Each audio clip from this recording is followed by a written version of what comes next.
Captain Li Wujin stood on the bridge of the UES Indomitable and watched the stars change. The ship had just come out of hyperspace near a planet the crew did not know. The jump had taken 3 months from Earth, and this was the furthest any human had ever traveled. "Captain, we have a problem," said Commander Han Jae-ho from his station. His voice was calm, but Li could hear the worry in it. Han pointed at his screen. "There's a big space station here. It's scanning us." Li walked over to look. The station was huge, bigger than anything humans had ever built. It looked like a metal flower with 6 arms reaching out into space. Strange ships moved around it like tiny fish around a whale. "Are they trying to talk to us?" Li asked. "Yes, sir, but they're not using any language we know. The computer can't understand them." Dr. Park Mi-young looked up from her desk. She was the ship's expert on meeting new life forms. "Captain, this is what we came here for. First contact with aliens. We should try to be friendly." Li nodded. "Open a channel. Let's see what they want." The main screen lit up. An alien face appeared. It looked like a snake that could stand up like a human. Its skin was green and covered in small scales. Its eyes were yellow and very large. "Unknown vessel," the alien said in perfect English. "I am Ambassador Veltharion of the Saurid Empire. You have entered Galactic Confederation space without permission. By law, you must stop your ship and allow us to inspect it." Li was surprised the alien could speak English, but he stayed calm. "This is Captain Li Wujin of the Earth ship Indomitable. We come in peace. We're explorers from Earth." Veltharion's eyes got even bigger. "Earth? We have no record of this planet. Where did you learn to build hyperspace ships? Who gave you permission to travel between stars?" "Permission?"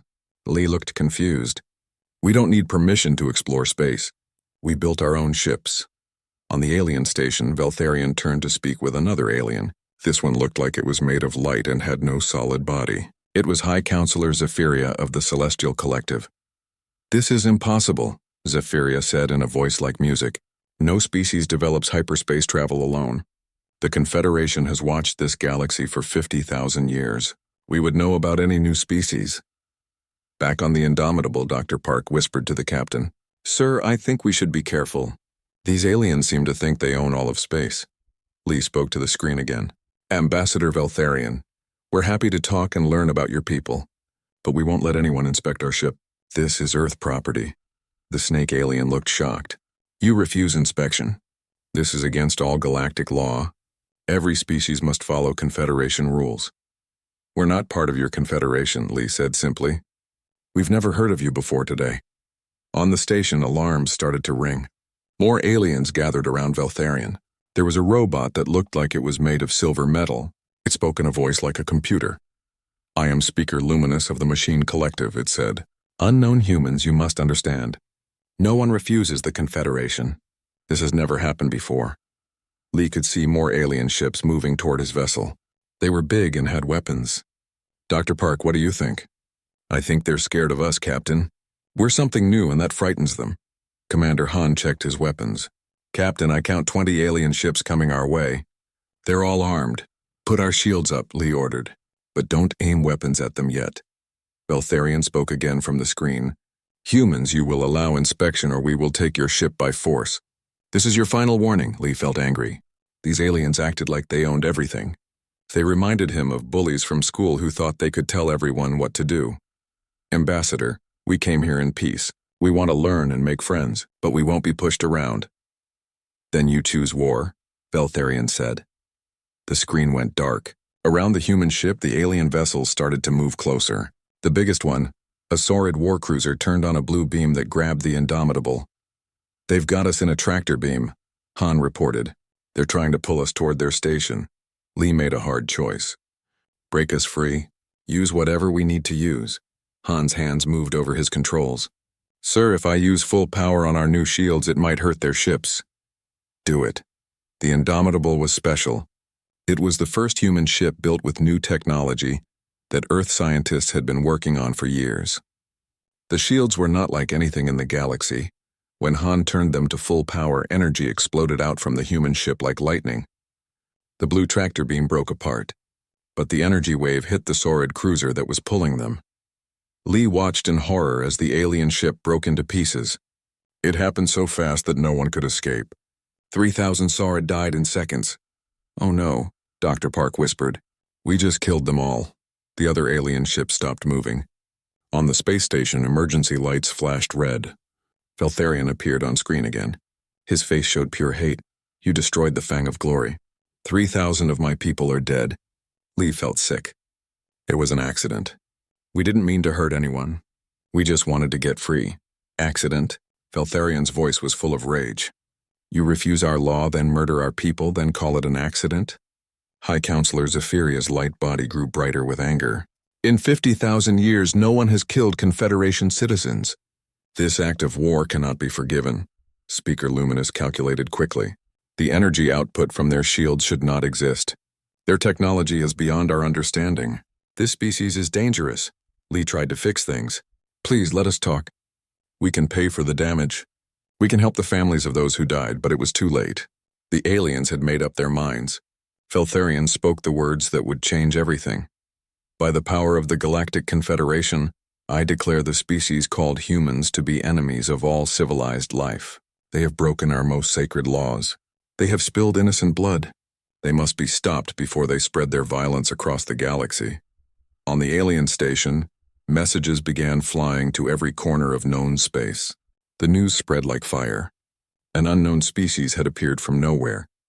They had refused Confederation law. They had destroyed a warship with weapons no one understood. Lee looked around his bridge. His crew stared back at him with fear and worry. They had come to explore and make friends. Instead, they had started a war with an entire galaxy, sir. Han said quietly. What do we do now? Lee watched the alien ships move into attack formation around them. In the distance, more ships were coming through space. Lots more, we survive, he said. And we get home to warn Earth. Because I think the galaxy is about to come looking for us. The first shot fired by the aliens missed the Indomitable. But Lee knew it was just the beginning.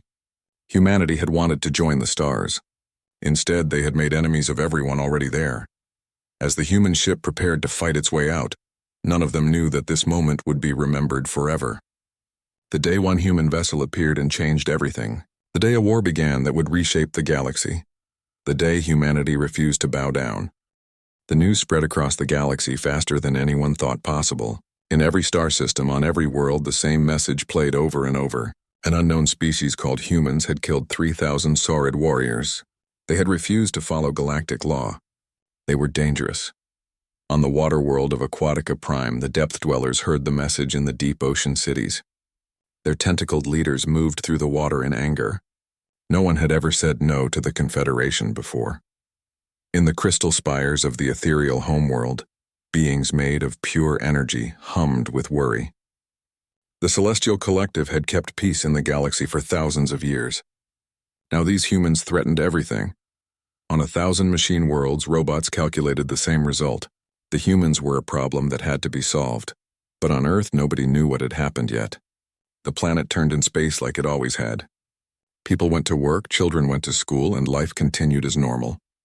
They had no idea that their exploration ship had just made enemies of the entire galaxy. Admiral Ko Sung-min was having breakfast when the emergency message came through. He was the commander of Earth's space fleet, which had only 12 ships. The message was from Captain Lee on the Indomitable. Admiral, we have a big problem. We met aliens and it went very bad. They want to control us, and when we said no, there was a fight. I think they're going to attack Earth. We need help. Ko dropped his coffee cup. He had been a soldier for 30 years, but this was something new. He called an emergency meeting with Earth's leaders. President Seo Min-ho looked tired when he heard the news. The leader of Earth had dealt with many problems, but never alien wars. How many ships do they have? He asked. We don't know, Ko answered. But Captain Lee says there were more coming when he escaped. Probably hundreds, Dr. Lim Sora, Earth's best scientist, spoke up. The Indomitable has our newest shield technology. If they couldn't stop it easily, maybe we have a chance. Or maybe we just made them angry, said General Kim Hyun-soo. He was in charge of Earth's ground forces. If they have hundreds of ships, we're in trouble. Ko looked at the star charts. How long until they reach Earth? If they know where we are and have fast ships, maybe 2 weeks, Dr. Lim said. President Seo made a hard decision. Admiral Ko, take every ship we have and go help Captain Lee. We need to know what we're fighting. Ko nodded. What about Earth's defenses? I'll handle that, General Kim said. We'll get ready for an invasion. Meanwhile, in space near the alien monitoring station, Captain Lee was running for his life. The Indomitable raced through the star system with 20 alien ships chasing it. Commander Han fired their weapons at anyone who got too close. "Captain, they're faster than us," Han reported. "But their weapons can't get through our shields."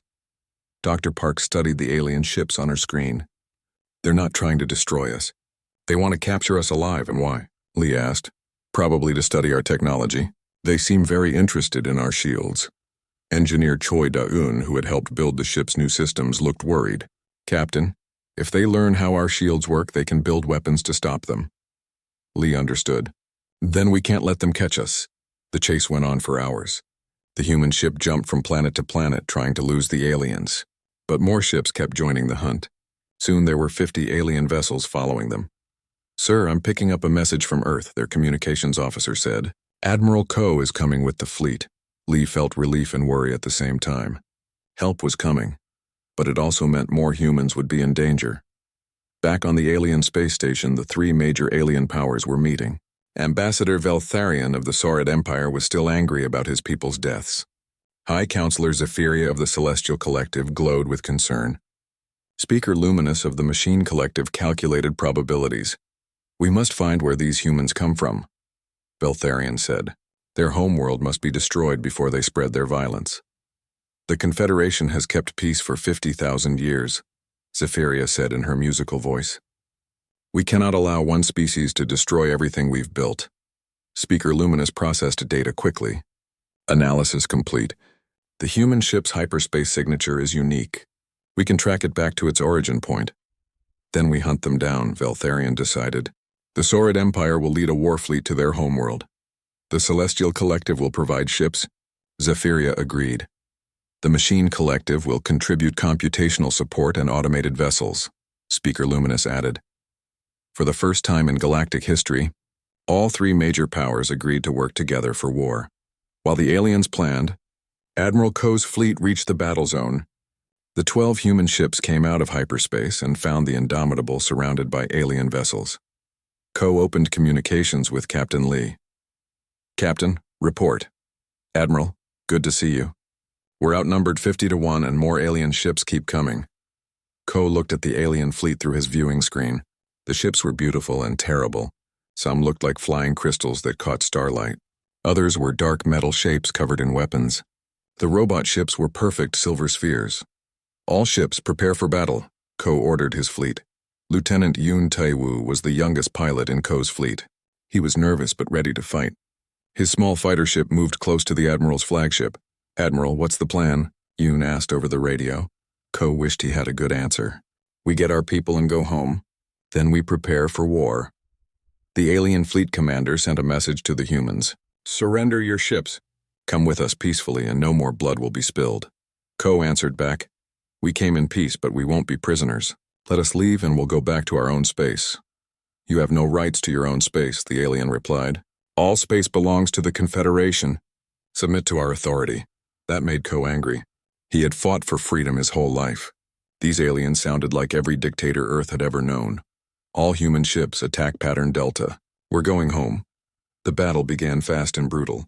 The alien ships had powerful weapons, but they couldn't get through human shields. The human ships had fewer weapons, but every shot hit its target. Lieutenant Yoon proved he was a natural fighter pilot. His small ship danced between alien vessels, shooting down their fighters. The aliens had never seen flying like his before.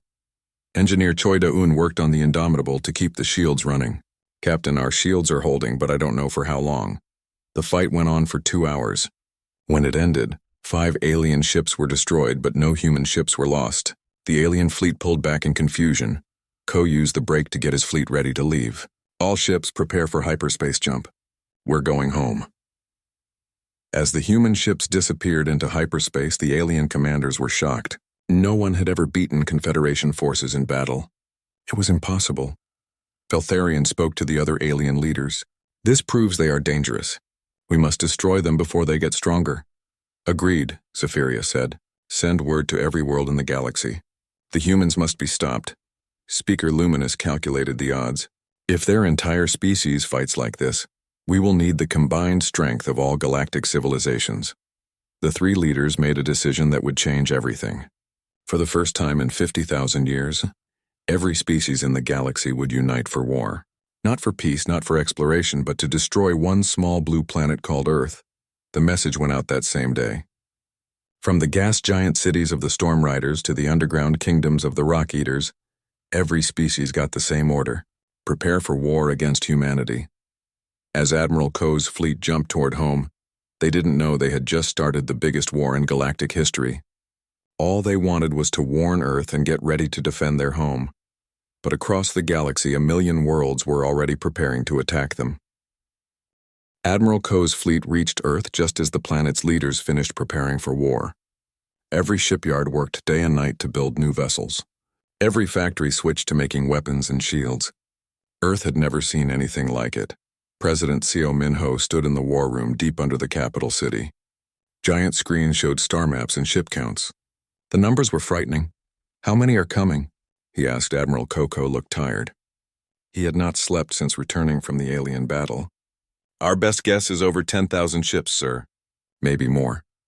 General Kim Hyun-soo studied the defense plans. "We have 43 ships now with more building. But it won't be enough." Dr. Lim So-ra looked up from her computer. "The good news is our shields work better than we hoped. The bad news is they want to capture our technology." "What do you mean?" President Seo asked. "They've never seen shield technology like ours. If they get it, they can use it against us. We can't let any ships fall into their hands." Captain Lee Woo-jin joined the meeting. His ship, the Indomitable, was being repaired after the battle. "Sir, I've been thinking about the aliens we met. They seemed surprised by everything we did. I don't think they're used to fighting real wars." "Explain," Ko said. "They've controlled the galaxy for so long that nobody fights back anymore. When we did, they didn't know how to handle it. Their tactics were basic. They just flew straight at us." General Kim liked that news. "So they're soft?" "Maybe, but they have a lot of ships. Even soft enemies can win with enough numbers." 3 weeks later, the alien fleet arrived at the edge of Earth's solar system. It was bigger than anyone had imagined. Ships filled space like stars filled the night sky. There were crystalline vessels from the Celestial Collective, dark metal cruisers from the Saurid Empire, and perfect silver spheres from the Machine Collective. Hundreds of other species had sent ships too. On the flagship of the alien fleet, the 3 alien commanders met to plan their attack.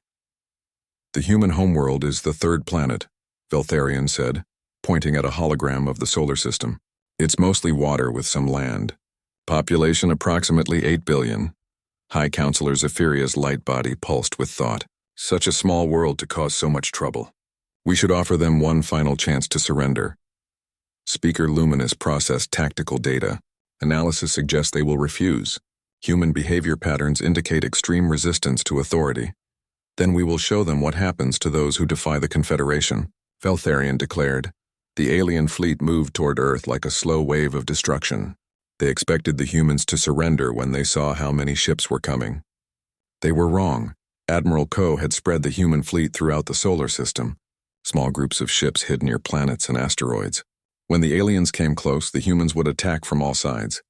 Captain Bae Jin-wook commanded a group of 6 ships near Jupiter. He had learned space fighting by studying old submarine battles from Earth's oceans. His plan was to hide, strike fast, and disappear. "Sir, the alien fleet is entering the Jupiter system," his officer reported. Bae watched as hundreds of alien ships flew past his hiding spot. They were in perfect formation, like they were in a parade instead of a battle. "Wait for my signal," Bae whispered into his radio. Lieutenant Yoon Tae-woo was flying patrol near Mars with a squadron of fighter ships. He had become famous after the first battle for being able to fly better than anyone. Now he commanded 20 other pilots. "All fighters, stay hidden until the big ships start shooting," Yoon told his squad. "Then we hit them from behind."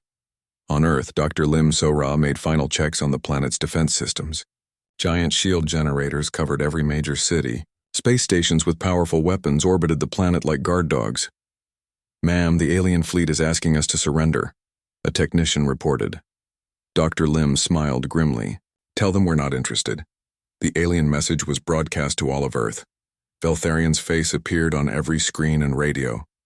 "Humans of Earth, you have one chance to avoid total destruction.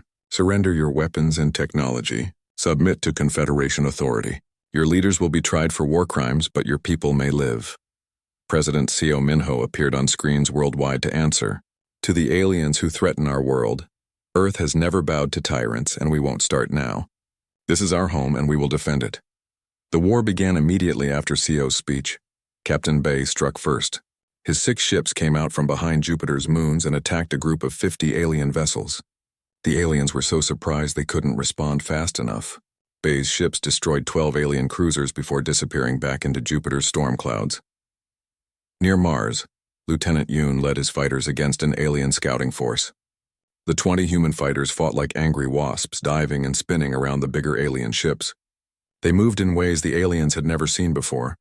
These humans fly like... "They're insane," one alien pilot reported, before Yoon shot him down. The main alien fleet reached Earth and found the planet protected by shields and weapon platforms. When they fired their biggest guns at the cities below, the shots bounced off harmlessly. "Impossible," Veltharion hissed. "Their planetary shields are stronger than our ship shields." High Counselor Zephyria tried to understand what was happening. How did they advance so far so fast? It should take millions of years to develop this technology. Speaker Luminous calculated possibilities. Theory: this species evolved under extreme conditions. Their technology developed for survival, not comfort. The aliens were right. Earth had been a dangerous world where only the strong survived. Humans had spent thousands of years learning to fight wars, build weapons, and protect themselves. The aliens had spent those same years in peace under Confederation protection. As the battle continued, more human tricks surprised the alien fleet. Ships that looked damaged would suddenly explode with weapon fire. Small human fighters would work together to destroy vessels 100 times their size. Human tactics made no sense to aliens who had never seen real war. Admiral Ko commanded the main battle from his flagship near Earth's moon. He watched as his outnumbered fleet fought with everything they had. "Sir, we're hurting them, but there are just too many," Captain Lee reported from the Indomitable. Ko could see it too. For every alien ship they destroyed, 5 more took its place. Earth was winning battles but losing the war. All ships fall back to Earth orbit. Final defense position. As the human fleet gathered around their homeworld, the alien fleet prepared for one massive attack. They had lost over 1,000 ships, but they still had thousands more. Veltharion was furious. "These humans fight like demons. How many more must die?" "As many as it takes," Zephyria replied. "If we fail here, every species in the galaxy will think they can rebel against us." The final battle began at dawn over Earth's Pacific Ocean. 10,000 alien ships attacked from all directions while 100 human vessels defended their world.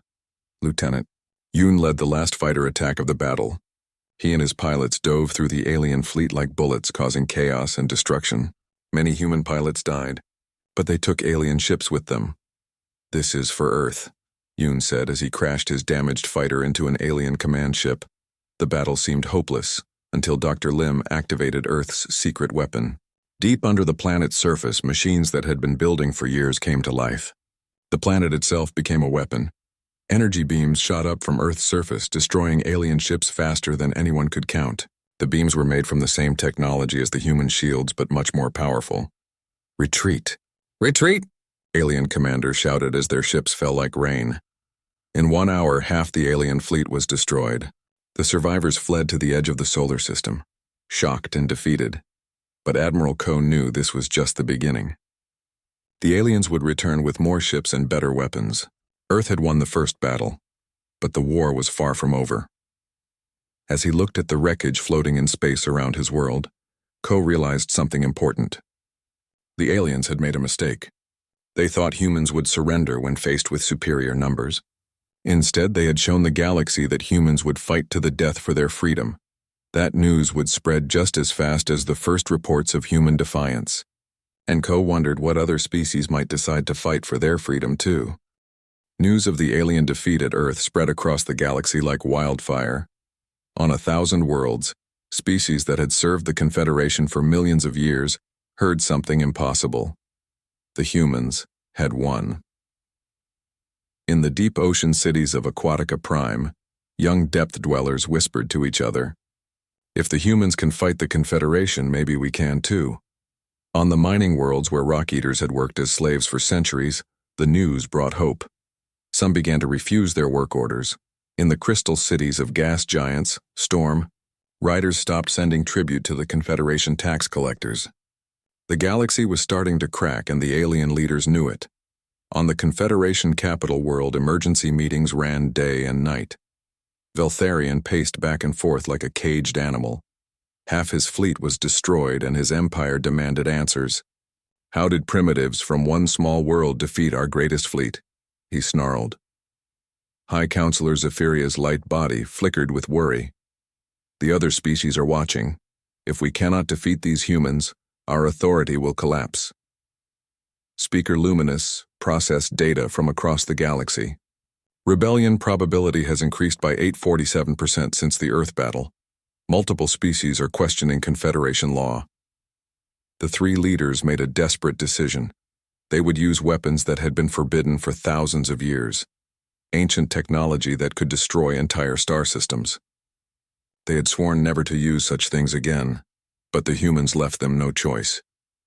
"Activate the Prime Architect's weapons," Veltharion ordered. "The Council of Ancients will not approve," Zephyria warned.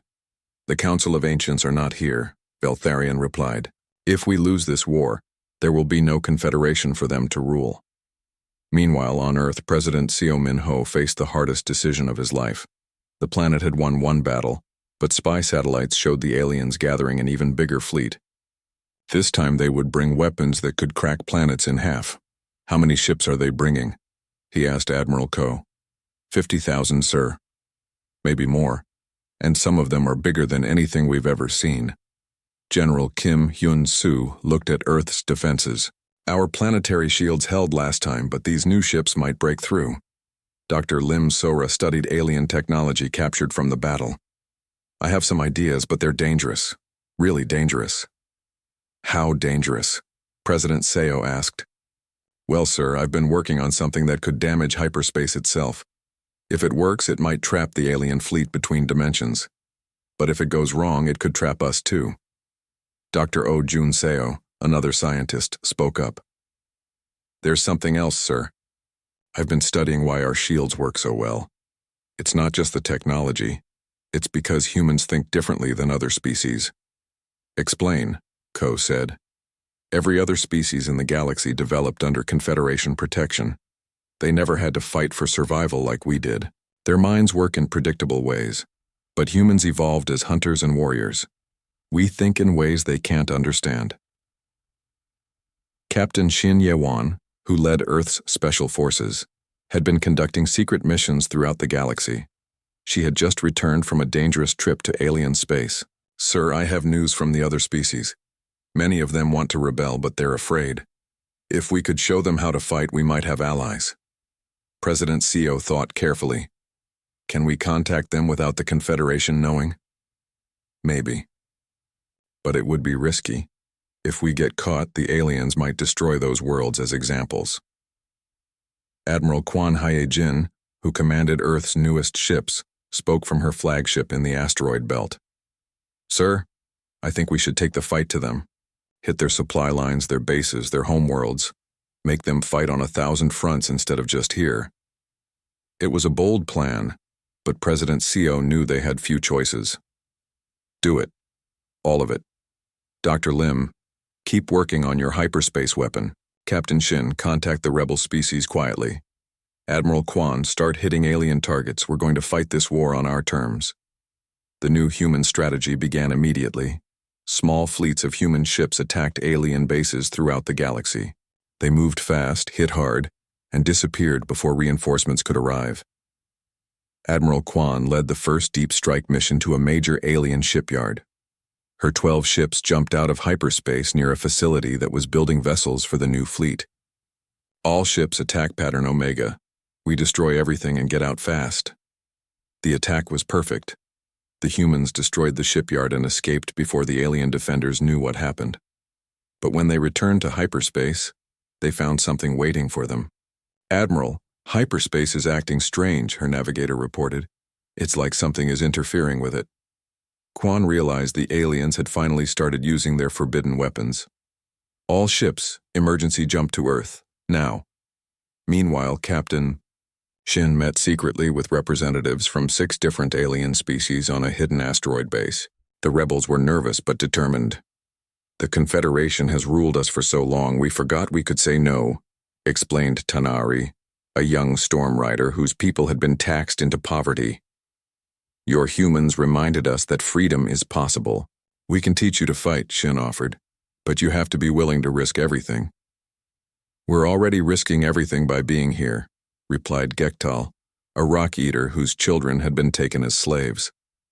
"What do we have left to lose?" Shin began training the rebels in human fighting tactics.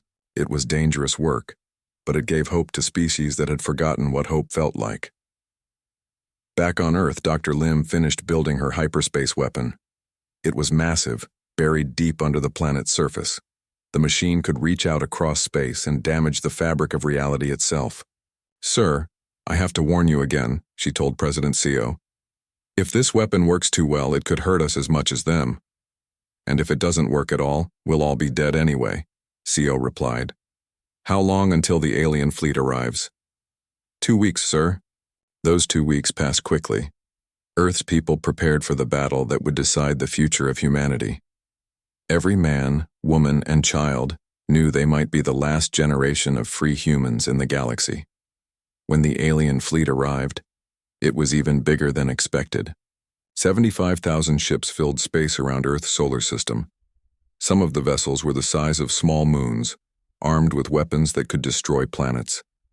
At the center of the fleet was the Prime Architect ship, an ancient vessel from the species that had built the first galactic civilization. It had been sleeping for thousands of years, but the crisis had awakened it. The ship sent a message to Earth in a voice older than most stars. "Young species, you have caused enough destruction. Surrender now, or we will unmake your entire star system." President Seo answered for all humanity. "We've heard threats before. Come and try." The battle began differently this time. The alien fleet didn't rush forward like before. They moved slowly, carefully, using their ancient weapons to tear apart Earth's outer defenses. Admiral Ko watched as the enemy fleet advanced like a wall of death. "All ships defensive positions. Make them pay for every mile." The human fleet was bigger now, with over 300 ships, but against 75,000, it still seemed hopeless. Dr. Lim watched her instruments as the alien fleet came closer. "Sir, the hyperspace weapon is ready, but I need them to be closer together for maximum effect." "How much closer?" Ko asked. "About half the distance they are now." Ko nodded grimly. "Then we give them a reason to come closer. All ships fall back to Earth orbit, make them think we're beaten." The human fleet retreated, and the alien fleet followed eagerly. They thought victory was certain. When the enemy fleet reached the position Dr. Lim needed, President Seo gave the order that would change everything. "Fire the hyperspace weapon." Deep under Earth, machines older than the human species came to life. Energy that had never existed before shot out into space, reaching toward the alien fleet. But something went wrong. The weapon was more powerful than anyone expected. Instead of just trapping the alien fleet, it began tearing holes in hyperspace itself. "Sir, hyperspace is collapsing," Dr. Lim reported in panic. "Not just here, but everywhere. The entire galactic hyperspace network is falling apart." In space, alien ships began disappearing into holes in reality, but human ships started disappearing too. The weapon couldn't tell the difference between friend and enemy. Admiral Ko realized what was happening. "All ships, emergency retreat to Earth orbit. Get as far from the weapon effect as possible." But it was too late. The damage was spreading faster than anyone could escape. In minutes, the entire battle was swallowed by collapsing hyperspace. When the chaos ended, most of both fleets were gone. The few surviving ships, human and alien alike, floated in normal space, unable to use hyperspace travel. Dr. Lim stared at her readings in horror. "Sir, I think we broke the galaxy." Across space, the hyperspace routes that had connected civilizations for 50,000 years were gone. Every species was suddenly trapped in their own star systems, unable to travel between worlds. The Galactic Confederation, which had ruled through control of hyperspace travel, collapsed overnight. Humanity had won the war, but the victory had cost everyone everything. 6 months after the hyperspace network collapsed, the galaxy was a very different place. On a million worlds, species that had depended on trade and travel between stars suddenly found themselves alone. Some planets had enough resources to survive, others did not. On Earth, President Seo Min-ho stood in the ruins of what had once been the planet's main spaceport. Ships from across the galaxy had crashed here when hyperspace failed. Some carried aliens who had been enemies. Others brought refugees who just wanted to go home. "How many alien survivors are we caring for?" he asked Director Nam Soo-jin, who now led Earth's reconstruction efforts. "About 50,000, sir. They come from 200 different species. Most of them just want to get back to their families." SEO felt the weight of responsibility. The hyperspace weapon had been humanity's choice. Now they had to live with what it had done. Dr. Lim So-ra worked day and night in her laboratory trying to fix what she had broken. The hyperspace weapon had damaged more than just travel routes. It had changed the basic structure of space itself. "Any progress?" asked Dr. Oh Jun-seo, who helped with the research. "Some," Lim replied tiredly. "I think I can build new hyperspace routes, but they'll work differently than the old ones, and it will take years to connect even a few star systems." Meanwhile, on the water world of Aquatica Prime, the depth dwellers faced a crisis. Their planet couldn't grow enough food for everyone without trade from other worlds. Millions were starving. The same problem existed on hundreds of worlds. The rock-eater mining planets had no food at all. The Stormrider gas giant cities were running out of metals for their floating homes. The crystal beings of the ethereal worlds needed rare elements that only existed on distant planets. But there was one species that could still travel between stars. Humans had built their hyperspace technology differently than everyone else. Their ships could still jump from system to system, though not as far or as fast as before. Captain Lee Woo-jin, whose first contact with aliens had started everything, now commanded a rescue mission to Aquatica Prime. His ship, the Indomitable, carried food and medical supplies for the starving depth dwellers. "Sir, they're asking us to land in their main city," reported Commander Han Jae-ho. Lee felt nervous. The last time he had met aliens, it had led to war. "Take us down carefully. Keep our shields ready." When the human ship landed in the underwater city, thousands of depth dwellers gathered to see it. Their tentacled forms moved through the water with curiosity instead of anger. Elder Kethamara, leader of the depth dwellers, swam up to meet the humans. Her voice was like whale song translated by computers. "Humans of Earth, we did not expect to see you again. After the war, we thought you would let us die." Lee removed his helmet in the underwater city's air bubble. "We didn't want war with anyone. We just wanted to be free. And now we are all free," Kethamara said sadly. "Free and dying. That's why we're here. To help." The old alien leader's eyes showed surprise. "You would help those who fought against you?" "You were following orders from your leaders. Just like we were following orders from ours. The war is over. Now we need to work together to survive." Similar scenes played out across the galaxy as human ships brought aid to struggling worlds. Captain Bae-jin Wook delivered mining equipment to the rock-eater planets. Lieutenant Yoon Tae-woo, now a captain, brought medical supplies to the Stormrider cities. Not everyone welcomed human help. On the Saurid homeworld, many still blamed humanity for destroying their empire. Ambassador Veltharion, who had survived the final battle, refused to meet with human diplomats. "The humans caused this disaster," he told his people. "Why should we trust them to fix it?" But younger Saurids disagreed. "Because they're the only ones who can travel between stars," argued Commander Sektar, a veteran of the war. "Without their help, we'll all starve." The debate split Saurid society, but practical needs won. When human ships arrived with food and medicine, even Veltharion supporters accepted the aid. Back on Earth, a new kind of government was forming. Ambassador Lee Ha-neul, who had once been a military officer, now worked to create the Galactic Recovery Council. Representatives from every species met in a great hall, built from the wreckage of alien and human ships. The old Confederation controlled through fear and force, she told the assembled aliens. "We want to build something better. A partnership of equals." High Counselor Zephyria, whose light body flickered weakly after losing most of her people, spoke for the ethereal collective. "Your species destroyed the old order. Why should we trust you to build a new one?" "Because we have no choice," Lee Ha-neul replied honestly. "We're all trapped in the same broken galaxy. We either work together or die alone.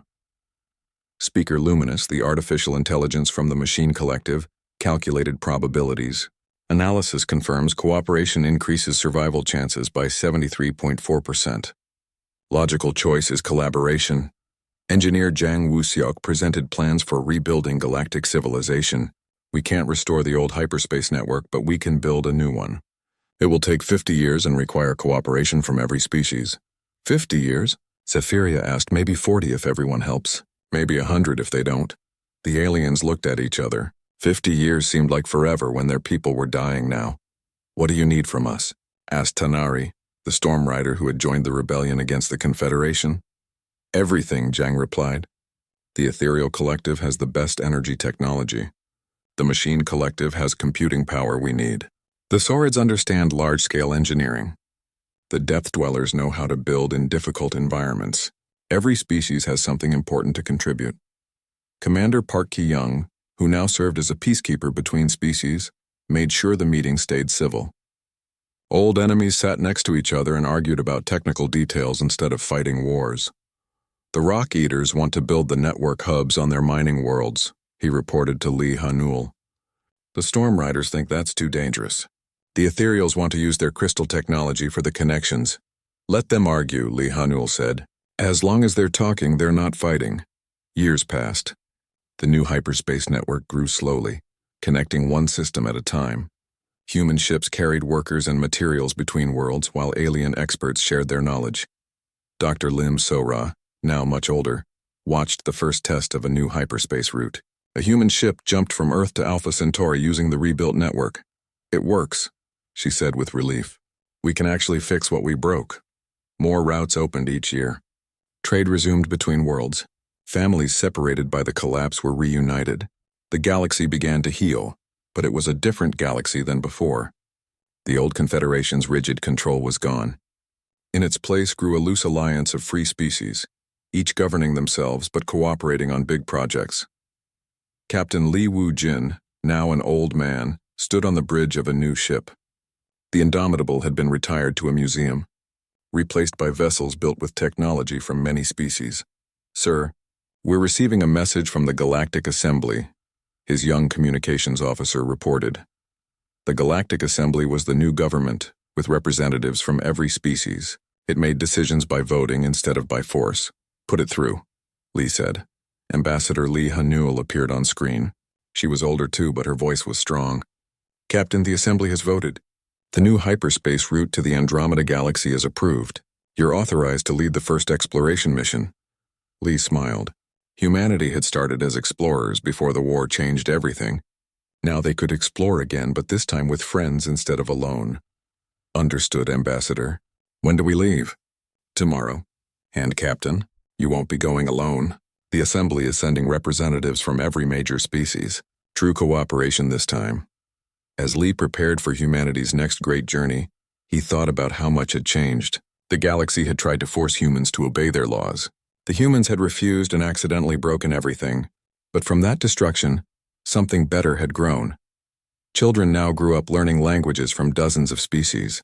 Human kids played games with young aliens. Scientists from different worlds worked together on problems no single species could solve, alone. The war that started when one human ship refused to bow down had ended with a galaxy where no one had to bow down to anyone. In schools across hundreds of worlds, the story was taught to young ones of every species, how humanity appeared and started a war with the galaxy, how that war destroyed the old order but built something new, how freedom, even when it seemed impossible, was always worth fighting for. And in the quiet moments between stars, Captain Li Wu-jin sometimes wondered what would have happened if he had simply obeyed the aliens' orders that first day. The galaxy would have stayed the same. Billions of beings would have remained under Confederation control forever. One ship had made the difference. One decision to say no had changed everything. As the new exploration fleet prepared to jump toward Andromeda, Li realized that the real victory wasn't winning the war. It was proving that even the smallest voice could change the biggest systems if it was brave enough to speak. The galaxy had learned that lesson well, and now it was ready to teach it to the universe.